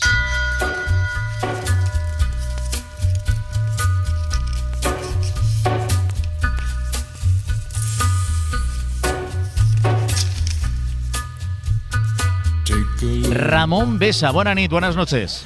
Buenas noches desde Barcelona. Desde Barcelona. Y Manuel Javois, muy buenas, ¿desde dónde? Desde Sansenso ya últimos días aquí. Boas noites. Boas noites. Mucho calor, ¿no? Por Sansenso, tengo entendido, por Galicia. Está bajando ya un pelín, pero esta semana en la que yo no he estado, a primeros de semana, creo que fue los peores días del verano, sí, 34 grados, que aquí en Galicia es una barbaridad. Una locura. Sé que en otras partes de España a veces es relajante, pero en Galicia esta temperatura es bastante alta. Sí, todo el cambio climático, a ver si quien no se ha dado cuenta, pues que se dé un poquito de cuenta. Y en Barcelona mucha humedad, ¿no, Ramón? Sí, sobre todo esto. El día del camper, por ejemplo, es que no se podía jugar a fútbol, porque si que le vas a exigir o comentar a los futbolistas que estaban, si tú casi no puedes ni abrir el ordenador, ¿no? Y no acostumbro a ser un pusilánime, sino que la sensación de chorrear, de que estás hecho unos torros, pues era manifiesta desde el primero al último minuto. Pero bueno, hoy llevamos ya un par de días mejor, empieza un poco de brisa, ha bajado la temperatura, veremos si también llega la lluvia, que es lo que necesitamos un poco. Efectivamente, como en gran parte de España. No voy a innovar mucho con los temas de hoy, después de unas semanitas de asueto, al menos en lo que a la sección de los viernes se refiere, y van a ser básicamente Mourinho y Julián Álvarez. Manuel, me apetece mucho escucharte. Del 0 al 10, ¿cuánto te apetece Mourinho? Ver el Real Madrid de Mourinho. No sé, 15 años después, ¿cuánto te apetece? 15 años después es una vida, a mí, o sea, que me apetece mucho, y me apetece, por un lado, también medir las sensaciones, ¿no? de cuánto hemos crecido y cuánto hemos envejecido. A mí cuando se empezó a rumorear el fichaje, que yo estaba bastante desconectado por entonces, la verdad es que me apetecía nada, y lo dije, os lo conté, no sé si a ti, a Yago, nada, porque las segundas partes, bla, bla, bla, qué viejos somos, etcétera.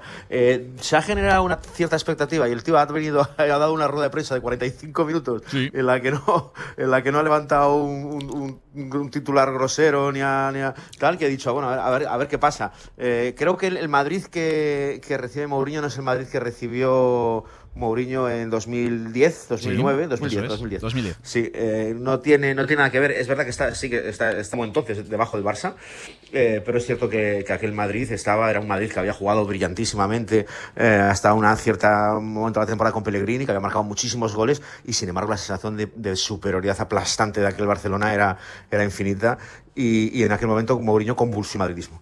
Lo convulsionó, es cierto que lo dividió, es cierto que lo electrificó, pero la plantilla aquello lo agitó y bueno, siguió estando por debajo del Barcelona, porque el Barcelona, pues no sé si qué otro club del mundo en qué época podría haberlo superado, pero es cierto que recuperó el fervor y el Madrid empezó a ganar títulos. De hecho, cuando se marchó se destapó en Champions. Creo que hacía falta Mourinho entonces. No sé si hace tanta falta ahora, pero tengo muchísima curiosidad, me ha levantado muchísima curiosidad todo lo que he ido leyendo, todo lo que he ido viendo este verano, la curiosidad que no tenía antes y la desgana que tenía antes cuando sonó de su nombre, de repente me ha generado expectativa. Es cierto que eso también a la cercanía del primer partido. Vuelve el fútbol, ¿no? Lo hemos dejado con la final del Mundial y de repente hueles de nuevo el césped y tienes ganas de ver partidos y bueno, pues estamos en el banquillo y ¿qué pasa? Otra cosa, y esto ya lo haremos en otro momento, que ahora no es el tema del que me preguntaste, es qué pasa en esa plantilla y si finalmente la falta de fichajes en el centro se va a notar o no. Es como poner todas las cartas delante de Mourinho, ¿no? Es decir, bueno, eres tú, se han hecho grandes fichajes, se ha hecho un gran desembolso, pero todo lo que hemos hablado en estos últimos años o la ausencia de Kroos y de Modric, pues no ha tenido repercusión en el mercado. O sea que en eso tendrá algo que ver Mourinho. Así que tengo muchísima curiosidad por saber qué hace con Camavinga, con Tchouaméni, qué hace en el centro del campo y cómo los mueve a todos. Y a Bernardo. Luego me repito como el ajo, pero hace unos días recuerdo charlar con Antonio Romero acerca de los paralelismos, Ramón, de esta situación fútbol español, de los dos grandes, del Madrid y del Barça, en 2026 con respecto al 2010. En 2010 llega Mourinho después de la primera estrella de España, de una selección española que está formada básicamente por futbolistas que jugaban en el FC Barcelona, y ahora en 2026 vuelve. Entonces el Real Madrid, bueno, llevaba no sé cuántos años cayendo los octavos de final de la Champions, en los octavos de final, ahora lleva 2 años seguidos perdiendo los cuartos de final, y ahora en 2026 de nuevo Mourinho vuelve en una situación complicada para el Real Madrid, no lleva tantos años sin ganar la Champions, pero lleva 2 años prácticamente en blanco, con una España que ha sido campeona del mundo, segunda estrella, la mayoría de futbolistas del Barcelona, del Real Madrid solo está Cucurella y de repente vuelve Mourinho. No sé si tú también ves ahí mucho paralelismo. Bueno, alguno hay, evidentemente, sobre todo por los futbolistas, aunque, por ejemplo, no visualizo un duelo Messi-Cristiano Ronaldo. Es decir, en aquella época estamos hablando de que, al margen del duelo entre dos entrenadores como eran Mourinho y Guardiola, había jugadores con una competitividad, lo hemos hecho en el tiempo, siguen jugando los dos. O sea, a la edad que tienen, a mí me cuesta mucho ver a Lamine Yamal o a Diomandé jugar con lo que han jugado estos dos jugadores. Por lo tanto, la sensación por esa parte es diferente. También es diferente en el sentido de que Mourinho llegaba como ganador de la Champions con el Inter, es decir, era un antídoto para detener al Barça de Guardiola, que parecía un equipo imposible de poder competir o de vencer, y yo creo que Mourinho tenía un cartel como entrenador que es el que no tiene ahora. Y ahora lo que a mí me interesa sobre todo es descifrar entre el personaje y el entrenador, es decir, cómo se lo va a hacer Mourinho para activar una plantilla que tiene ciertos parecidos con la selección francesa, por decirlo de alguna forma, muchos delanteros, muchos defensas, y a ver cómo liga el centro del campo contra un equipo, con el Barça, que tiene muchos paralelismos como juega la selección española, incluso a la espera de un 9, ¿no? La selección española juega con Oyarzábal, que digamos es un 9 muy particular, y el Barcelona está esperando a ver cuál va a ser el 9 que va a sustituir a Lewandowski. Pero luego está el personaje, que es el que yo ahora me tiene bastante confundido, porque no sé qué personaje vamos a ver. Cuando tiene ese tono bajo, Mourinho, como el que está utilizando, así simpático, siempre me parece que en lugar de hablar canta un fado. Es decir, no es un entrenador que pueda, sino tiene ese tono así un poco como plañidero, como nunca sabes por dónde pillarlo, al menos en mi caso, seguramente yo lo conocí en los tiempos de que era traductor, como se decía en Barcelona, que ese apodo es el que él tiene machacado, en el sentido cuando ayudaba a Robson y ayudaba a Van Gaal, y se convirtió en un gran entrenador luego en el Oporto, y que era buen amigo de Guardiola. Curiosamente, recuerdo que la rueda de prensa que se hizo aquella famosa del puto jefe y el puto amo, que le dijo, bueno, te voy a tutear porque bueno, nos conocíamos en el Barcelona y parece que no recuerdes los 4 años que estuvimos en Barcelona. Entonces el personaje me cuesta reconocerlo, sobre todo porque paralelamente a su intervención de hoy y lo que he leído, contrasta con lo que yo he visto en la serie estos días de Mourinho, ¿no? Los 3 capítulos sobre Mourinho. Digamos que no te fías de él.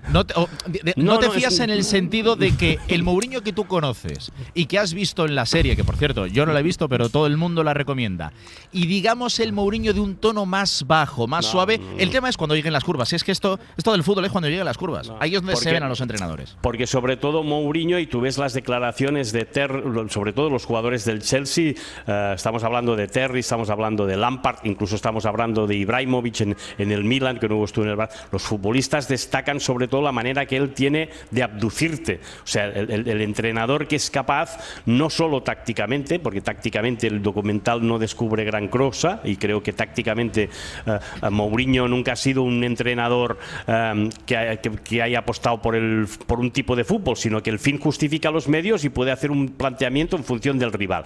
Pero la forma que él convence a los futbolistas para ganar es una fórmula en que tiene un reto que siempre que tiene que destruir a alguien. O sea, cuando fui al Chelsea tenía que hacer grande al Chelsea porque el Chelsea no había ganado nada y lo hizo. Cuando fue al Oporto lo hice campeón de Europa cuando nada pensaba en el Oporto. Cuando fue luego al Madrid tenía que detener al Barça. Ahora entonces no sé exactamente si es que tiene que hacer grande al Madrid con una plantilla extraordinaria. No parte de esta de decir, bueno, evidentemente tiene que intentar desbancar el Barcelona porque en una situación parecida a la que podríamos hablar de Guardiola, el Barça lleva 2 ligas ganadas, el Madrid ninguna, como tú decías al principio. Entonces prefiero aguardar antes que hacer comentarios de según qué tipo. Siempre me ha parecido un entrenador que tiene su qué. También me ha parecido muy personal, o sea, no participa en el documental, queda muy claro. Él se vende como un personaje muy atípico porque no forma parte de ninguna corriente futbolística. O sea, existe un poco el mouriñismo, no asociado a un estilo de juego, a una manera de ser. Y quiero ver cómo funciona en el Madrid, en un Madrid en que necesita retos con una plantilla que yo creo es que el Madrid tiene una excelente plantilla. Podría tenerla mejor si hubiera fichado a Rodri, pero es que la plantilla que tiene el Madrid, lo que ha invertido, estamos hablando de esta temporada, más de 200 millones, cuando la temporada pasada ya había hecho grandes fichajes. Pasa una cosa, Ramón. Ha dicho, una cosa rápida. Ha dicho Ramón una palabra clave para mí del fichaje de Mourinho, más allá de la sintonía que tiene con Florentino y de la que presumió en la rueda de prensa, ¿no? Que es decir, que tiene una gran relación. La palabra es abducir. Él consigue exprimir el compromiso a todos los jugadores y eso le falta mucho al Real Madrid. Bueno, es que perdona, Manuel, y ahora sigo contigo. Es que por ahí te iba a tirar. Es que el Real Madrid es el único club del mundo donde se pone iba a decir yo en discusión, no por parte de los aficionados que no lo ven normal, y de hecho la ira, entre comillas, de los aficionados en el tramo final de la temporada pasada fue ¿y por qué no baja Vinicius? ¿Y por qué no baja Mbappé? Es que eso no pasa en ningún otro club del mundo. Entonces es como, a ver si a este le van a hacer caso de una puñetera vez, con perdón, porque no le hicieron caso ni a Ancelotti, ni a Xavi, ni a Arbeloa. Y lo hemos hablado, chico, juegas 90 minutos o 180 minutos cada semana, no bajes en el entrenamiento si no te da la gana, o sea, baja, que es que dura lo que dura, ¿sabes? Y por culpa de eso se pierden títulos, en fin, se enfada la afición y el aficionado se queda impotente. Es triste, yo de hecho creo que lo dije al final de la temporada pasada, es como haber fichado a Chicote. Para que llegue al restaurante y te diga, esto tiene que funcionar así, tiene que hacerse, estas cosas se tienen que hacer así. Lo que Mourinho tiene que hacer es algo bastante obvio, pero es cierto que en eso es el número 1. Es decir, y este tío, pues no sé, no veo yo a Vinicius montándole un pollo en el centro del campo, no veo yo a Mbappé rascándosela mientras el rival ataca y él deambula por el centro del campo. No lo veo, o si lo veo cambiándolo. Si es el Mourinho que el aficionado quiere ver, que es el que exige al jugador un compromiso absoluto y radical. Ahora, el Madrid, con ese compromiso absoluto y radical, que es un mínimo, pero que no se produce, que no se da producido, pues entonces empezamos a hablar de juego. Pero es cierto que es un club, es una plantilla tan grande que sin mucho juego, solo con compromiso, te aplasta. Pues, salvo que cuando juega de tú a tú con los grandes del continente, los demás partidos los gana por inercia. Joder, pues porque hace una jugada Vinicius, porque hace una jugada Mbappé, dispara desde los 30 metros o quien sea. Es decir, pero al Madrid eso incluso le estuvo faltando la temporada pasada, ¿no? Más allá de los incendios que hubo en el vestuario. Entonces, yo espero que por lo menos con Mourinho, más allá de que pueda haber más fútbol, sobre todo haya un compromiso inequívoco por parte de los jugadores y que el vestuario esté apaciguado, que regrese de alguna forma la unidad. porque sin unidad en un vestuario de élite no se va a ninguna parte, eso está demostradísimo, por muchas figuras que tengas. Y el otro nombre propio que quería poner encima de la mesa en el día de hoy era el de Julián Álvarez. A lo largo de la tarde ha habido una entrevista / comunicado de Miguel Ángel Gilmarín en la agencia F. El titular es básicamente: vamos a ayudar a Julián, le necesitamos para competir entre los grandes, y empieza diciendo que recalca la continuidad de Julián Álvarez en el equipo, remarca que el club va a ayudar al atacante y lo va a seguir cuidando para que dé todo su potencial, y remarcó que le necesitan para seguir compitiendo entre los grandes de Europa y además con alguna puya también al FC Barcelona. Ayer comentábamos, Ramón, en el Sanedrín y estos últimos días, que más allá de la óptica Barça y del hecho de que es el futbolista. ¿En qué posición está el futbolista cuando además su afición no le quiere? Gran parte de la afición no le quiere. Y ahora la patata caliente y mañana, la rueda de prensa de Simeone, otra vez Julián Álvarez. ¿Le va usted a convocar? No le va a convocar. Y el domingo, si juega, pitada salvaje. No le quieren, o gran parte de la afición no le quiere. Entonces, desde el punto de vista de Julián, es una situación muy delicada. Muy delicada.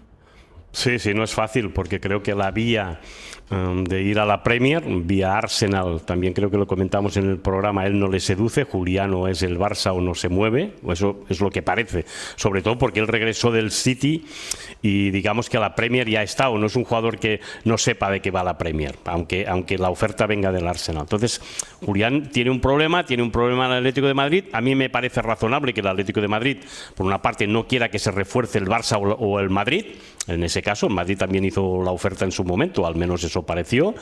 Y yo eso lo entiendo, aunque algunos oyentes la semana pasada precisamente me reprochaban haber calificado al Atlético de Madrid de clase media, y yo me equivoqué, pues seguramente en el concepto. No digo que el Atlético de Madrid sea clase media, diré que es una alternativa al Madrid y al Barça, pero en tanto que alternativa al Madrid y el Barça, que no está en este momento, o por lo menos a nivel de títulos a su altura, no quiera que se refuerce el Barça, ni tampoco que le gustaría que se reforzara el Madrid. Ahora, tienes que aprender a ver cómo lo vas a gestionar, porque esto puede ser una bomba de relojería. O sea, tener a un jugador como Julián Álvarez, pues si el Atlético de Madrid va bien, pues el problema lo tendrá Julián Álvarez. Si el Atlético de Madrid va mal, la gente se preguntará qué hacemos con Julián Álvarez. No es una situación cómoda. Y de paso, el Barça también tiene un problema, porque quizá se puso en la mente de que el 9 era Julián Álvarez, y entonces tendrá que activar un plan B que de momento nadie sabe en qué consiste, porque han salido tantos nombres que no es que haya hemos comentado un jugador Luis Suárez, muy fetiche, del ¿no? Sporting de Lisboa, Lautaro Martínez, pero es que el Inter no lo va a vender. Justo. Claro. Pero que tampoco el hecho de que el Barça haya fichado a Rodri cambia el dinero que ha invertido aunque el dinero que ha invertido en Rodri, si lo hubiera invertido en Julián Álvarez, habría pasado exactamente lo mismo. Es decir, cuanta gente dice, ¿por qué ficha a Rodri? Bueno, Rodri es otra historia que no tiene nada que ver con el fichaje de Julián Álvarez. Entonces, yo creo que el Atlético de Madrid y Julián tienen un problema, y el Barça lo puede subsanar si encuentra un 9 que es una alternativa. Pero esos casos no son fáciles de resolver. Quedan todavía días hasta el día 1, no nos olvidemos. Luego hay el mercado invernal, pueden pasar todavía muchas cosas, y lo que hoy es blanco, mañana puede ser negro. En eso, claro, tenemos que pensar que lo que dice Miguel Ángel Gil va a misa, aunque tampoco sé hasta qué punto la entrada de Apolo en el Atlético de Madrid modifica planes a corto y a medio plazo. Hasta ahora sí que sabíamos cómo se movía el club rojiblanco, ahora no lo sé. Tengo mis dudas de si esto es decir, oiga, que se olviden, y así el Barça, si ficha ya un delantero centro antes del día 31, se acabará el serial respecto al Barça, pero no sé si se acabará el serial Julián Álvarez, porque entonces si dices, bueno, pues el Barça ya se ha apañado, Julián Álvarez, ¿qué dirá? ¿Se olvidará del Barça? ¿Ya se entregará directamente al Atlético de Madrid? Cuando un club tiene que ayudar a un jugador a integrarse, no me parece una excelente noticia, digamos, ¿no? O sea, lo normal es que tú tienes un jugador justamente para que te dé rendimiento y que te dé goles y que esté satisfecho, no ayudar a integrar, diría yo, vaya. Dentro, Manuel, de lo que es el deporte, que a veces magnificamos las cosas del deporte, que igual es lo más importante de las cosas menos importantes que hay en la vida, pero es que este asunto no tiene buena solución. Hombre, tú fíjate, yo creo que es que ahí siempre se hace mal una cosa. Yo entiendo también, el Madrid lo exige, ¿no? Algunos jugadores que quieren salir, demuestra públicamente que quiere salir. Claro, es que cuando haces eso y luego no sales, macho, te quedas... es complicadísimo la figura. Yo creo que el jugador ahí debería protegerse con un hermetismo absoluto, que la gente a lo mejor haga un poco de ruido, que las cosas se hagan de forma, porque en el momento en que un jugador dice, yo prefiero salir, tú cuando estés jugando esa temporada porque no has salido y porque sabes lo difícil que era que salieses, el aficionado va a saber que tú estás jugando porque no pudiste marcharte. Lo que es evidente es que él intentó hacer una declaración como para forzar su traspaso, ¿no? Y le salió mal. ¿Por qué? Porque el Atlético de Madrid dijo que no iba a negociar por ninguna cantidad con el Barça. No sé si es que no lo preveían o qué es lo que podía pasar. Quizá midió mal esa expresión y tal. Lo curioso del caso es que cuando ha sido al revés no ha ocurrido ese contencioso. El Atlético de Madrid ganó la Liga con Villa, el Atlético de Madrid ganó la Liga con Luis Suárez, que fueron jugadores que pasaron del Barça al Atlético de Madrid, y no hubo ningún incendio ni pasó nada, o recuerdo mal. No, incendio no hubo. Bueno, que quiero decir de que se dio por normal, pues se había acabado una trayectoria, es decir, cuando el traspaso, ahí no había contencioso, ¿no? Digamos que las dos partes, pero lo que se queja la afición del Atlético de Madrid y el Atlético de Madrid, por lo que yo tengo entendido, es que siempre en las previas, venimos además de una temporada donde se han enfrentado tanto en Champions como en Copa del Rey. Siempre el run-run de Julián, el run-run, el run-run, entonces se entiende que lo filtra el Barcelona. Pero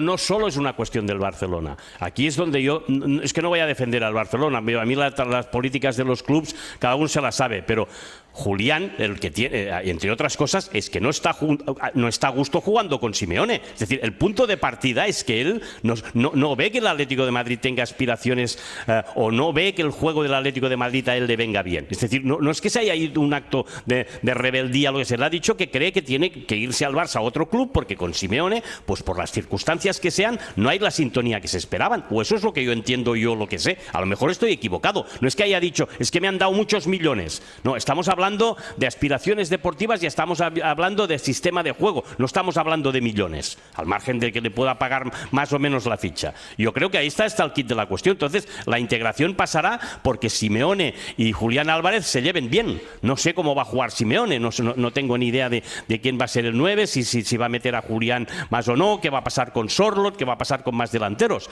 Pero digamos, es un problema de estar a gusto con el sistema de juego, con lo que juegas o cómo que quieres jugar.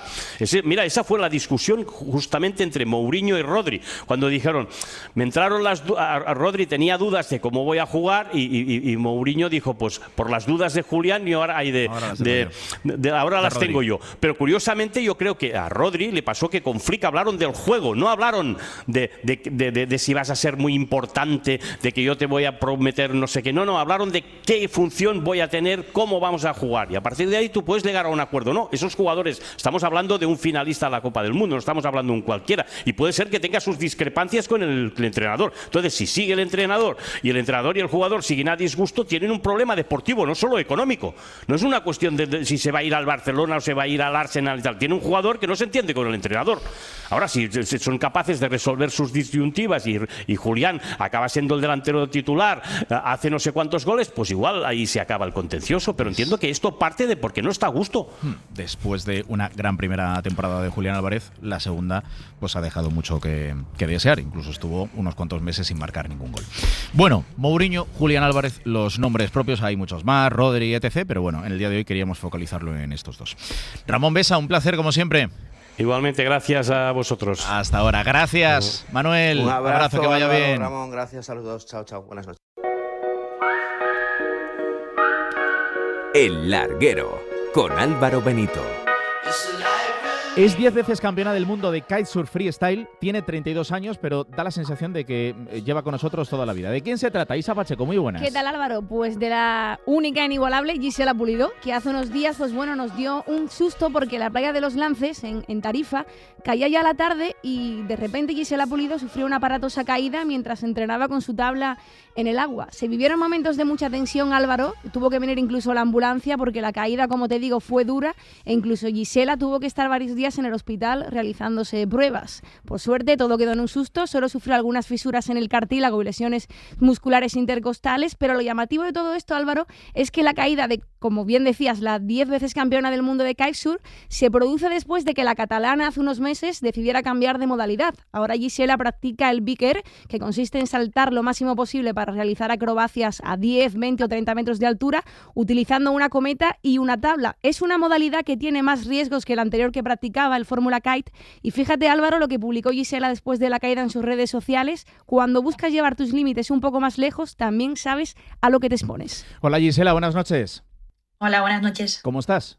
Pues la verdad que cada día mejor la caída la tuve el jueves y bueno, pues voy mejorando cada día. Es verdad que un poco drogada, entre comillas, ¿no? de analgésicos porque al final hay un poco de dolor, pero sí, cada día mejor, con fisio también y cuidándome todo lo que puedo. Fue un susto gordo, ¿no? Sí, la verdad que fue sin duda la caída más fuerte que he tenido. Es verdad que bueno, me he dislocado el hombro, he tenido varias lesiones de rodilla, de tobillo, etcétera, pero nunca había tenido ninguna lesión en las costillas, nunca había tenido una caída así de fuerte y nunca, toco madera que espero que no sea otra vez, me habían tenido que sacar en ambulancia de la playa y realmente fue una situación nueva para mí y que ojalá que no se vuelva a repetir, la verdad. Lo de las costillas se ha quedado en fisura. Aún así, siempre me han dicho, yo por suerte y toco madera también, nunca he sufrido ninguna lesión en las costillas, pero dicen que es súper doloroso, sobre todo eso, duele muchísimo.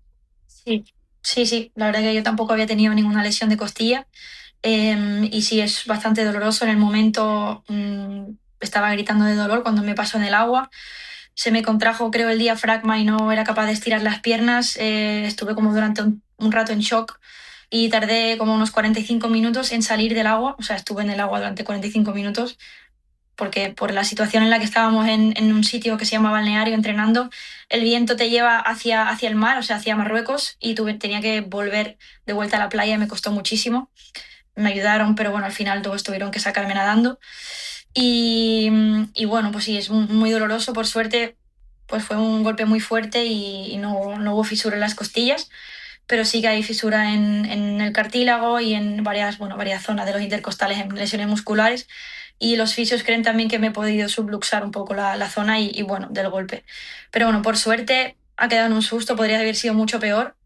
Y aprovecho y doy gracias a la gente que estuvo ahí conmigo y me echó una mano para salir del agua. Tú conoces perfectamente lo que es competir en el agua. ¿Qué pasó? Pues yo creo que se juntaron muchas cosas, ¿no? Que hay veces que bueno, es un cúmulo de circunstancias, que en muchos accidentes pasa eso, ¿no? Y bueno, pues el bigger es una disciplina que necesitas condiciones de viento un poco extremas, de condiciones de viento fuerte. Y este verano en Tarifa no hemos tenido casi condiciones de viento así más extremo y había 2 días de levante. Quería aprovechar lo máximo posible. Por la mañana estuve haciendo un entrenamiento con mi entrenador. Estuve navegando casi 4 horas, hice 2 sesiones de 2 horas, volví a casa, comí, descansé un rato y estaba súper cansada. Y me di un baño en la piscina para, pues eso, activarme un poco, me tomé un café y dije, venga, voy a hacer la última sesión, que ya es el último día de levante y tengo que aprovechar. Y nada, estuve navegando ahí cuando realmente estaba muy cansada y en mi cabeza pensaba, estoy muy cansada, mejor me quedo en casa, pero por otro lado decía, no, venga, va, que tengo no he entrenado aprovechar, casi, ¿no? ha habido levante. Tengo que aprovechar. Exacto, es más que nada el tengo que aprovechar porque ya se va a ir el viento, no vamos a tener condiciones y fue un poco eso, el empujar de más. Ya llevaba como casi 1 hora navegando y pensé, va, me voy a salir ya porque es el atardecer, ¿sabes? Como que ya tenía la sensación de que algo iba a pasar, estaba cansada y al final, mira, fue el último truco, es lo típico, ¿no? Que dices el último truco o uno de los últimos trucos y me salgo y al final pues cometí un error en el aire, perdí el control de dónde estaba yo y dónde estaba la cometa y caí a plomo directamente del lado derecho y nada. Yo creo que el oyente del larguero, al igual que yo, cuando has dicho, no, es que tardé 45 minutos en volver y claro, es que como que la corriente te arrastraba hacia Marruecos. ¿Dónde estabas exactamente? Claro, porque vosotros para hacer ese tipo de entrenamientos, ¿dónde os colocáis? Estáis en la zona de Tarifa, pero entiendo que bastante dentro, ¿no? O sea, ¿cómo es eso de tener una caída tan grave como esta y el hecho de tener que volver durante 45 minutos? Ya, eso fue lo peor porque fue como una situación de impotencia, de no poder hacer nada, de supervivencia total, de decir, bueno, tengo que llegar como sea porque ya el sol se había puesto y no tenía como otra opción, era, venga, tengo que llegar sí o sí, ¿no? Y me puse, ¿A cuánto pues, estabas como de la costa? ¿A cuánto estabas de la costa? Pues mira, es que el otro día quedé con el chico que me rescató y él llevaba el reloj con GPS y estábamos como después de la caída a unos 300, 400 metros de la orilla. Sí. Y a los 100 metros... O sea, yo usé mi cometa para llegar hasta la playa todo lo que pude. No navegando, pero fui como, digamos, con la tabla debajo del agua, como pude hacia la playa. Cuando llegué como a unos 100 metros de la playa, solté el kite porque ahí ya no había viento. O sea, la playa donde entrenamos se llama Balneario, es una playa muy bonita donde está el agua súper lisa y el viento viene de tierra, es decir, de tierra hacia el mar. Claro. ¿Qué pasa? Que si tienes cualquier problema, el viento, no la corriente, sino el viento te lleva hacia el medio del mar. Y ese sitio en concreto es muy bueno para hacer la disciplina del big air porque Tienes pues el agua plana, tienes una ola que te ayuda a saltar más alto, el viento te sustenta y te levanta muy alto, que es como el sitio donde todos los profesionales que hacen Big Air pues van a entrenar. Y nada, por eso me costó tanto volver, porque el viento al final me empujaba hacia el mar, ¿no? Hacia el mar. Isa. Sí, Gisela, yo te quería preguntar por qué este cambio de modalidad, ¿no? Porque decía yo al principio informándote que esta modalidad, el Big Air, es más peligroso, ¿no? Que la del kite. Que la de kite que practicabas. ¿Por qué decidiste cambiar? Soy una persona que los que me conocéis y habéis escuchado de mí durante todos estos años que llevo compitiendo, que me gusta salirme de mi zona de confort, probar cosas nuevas y que realmente me estimule lo que hago. Y cuando dejé de competir en freestyle después del 10º título, necesitaba también pues eso, algún reto nuevo, y fue cuando pues me cambié de disciplina para ir a los Juegos Olímpicos, que siempre ha sido mi sueño. Y bueno, pues cuando tuve la oportunidad también de probar el Big Air, dije, me encanta el Big Air, es algo que puedo hacer en Tarifa porque es la meca de esta disciplina. Te diría que entre Tarifa y Ciudad del Cabo. Y también es verdad que con el tema olímpico, los que sabéis también que habéis seguido un poco, es complicado porque no tengo el peso suficiente para la disciplina, ni la altura. O sea, es un deporte muy físico donde hay que pesar mucho y ha sido bastante duro la campaña olímpica anterior, donde tuve que ganar casi 12 kilos y ha sido como una lucha muy dura, ¿no? Con mi cabeza, con mi cuerpo, con muchas horas de entrenamiento y sin tener resultados, porque al final no pesas lo que pesas y realmente no me hacía feliz, ¿no? Y bueno, pues también este cambio de disciplina ha sido buscando pues algo que me haga feliz, que me guste, que me apasione, y he recuperado toda esa felicidad que era lo que me gusta es el kite, ¿no? Yo muchas veces iba a navegar sin ganas cuando hacía Fórmula Kite porque no era feliz haciendo lo que hacía, ¿no? Y también yo creo que eso es importante. Pero bueno, también es muchas veces porque te pones mucha presión y quieres tener ciertos resultados, y con mi peso sé que no puedo optar a una medalla realistamente, y ahora me lo estoy tomando de otra forma, ¿no? De disfrutar más de las sesiones, disfrutar del entrenamiento, disfrutar de los viajes, de ir al agua, de tener la opción de competir. Y ahora, bueno, con la federación voy a ir al Mundial en Fortaleza el 2027, que es el mundial clasificatorio, y el objetivo es clasificar para los Juegos, pero no voy a ir con la misma intensidad que en la campaña anterior, porque mis rivales pesan 80-90 kilos y yo peso 60. Queríamos acordarnos de Gisela Pulido, que ha tenido esa grave lesión, grave caída, y se está recuperando después de lo que sucedió hace apenas unos días. A recuperarse bien, más que pronto, sobre todo a recuperarse bien. Gisela, un beso muy grande. Muchísimas gracias, un beso. Gracias, buenas noches. Isa. Adiós. Hasta mañana. Seguimos.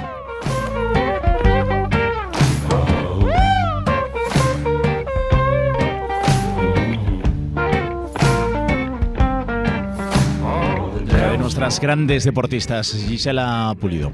Sin más, recordar que no nos ha ido demasiado bien. Gran Premio de Países Bajos, o sea, la Holanda de toda la vida, con Carlos Sainz y con Fernando Alonso. Mañana nos lo va a contar Jesús Balseiro. Y a Paredes, pedazo de futbolista, pero que se comporta de aquella manera, le han caído 10 partidos después de comportarse como un macarra en la final del Mundial. Está bien empleado. Gracias por estar ahí, como siempre. Enseguida más aquí en la SER. Mañana Carrusel Deportivo desde las 4 de la tarde con Jorge Escorial. Hasta mañana.